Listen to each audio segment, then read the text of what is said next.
Hej, jeg hedder Morten Bertelsen og er servicechef ved Stadsing. I dag skal vi snakke om vores nye Excenter Daily X1. Kom herover, så skal jeg vise jer, hvordan den virker.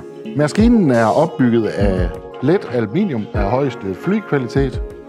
Det gør, at maskinens vægt kan holdes på omkring 14 kg. Det gør, at maskinen er super let at gå med i skulder for brugeren.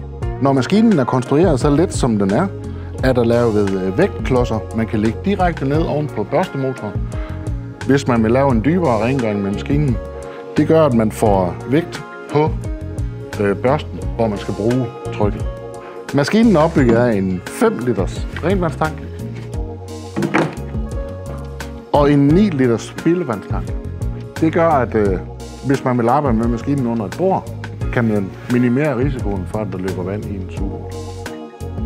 Maskinen er også designet med vandtætte børstemotorer, og de er desuden kulfri, som forlænger drifttiden på maskinen. Maskinen bliver leveret med 2 9 amperes 18 volts batterier og en hurtiglader med plads til 2 batterier.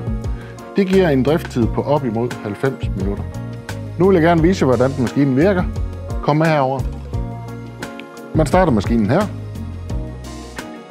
Så får du batterikapacitet på begge batterier. Når man trykker på børsteknappen, starter maskinen op med 200 omdrejninger i minuttet og 80% sugekapacitet. Trykker man på Rocket Mode, kører den med 400 omdrejninger i minuttet og 100% sugekapacitet. Hvis denne fantastiske Excenter Daily X1-maskine har vakt din interesse, så book en af vores konsulenter allerede i dag på 70 15 34 00.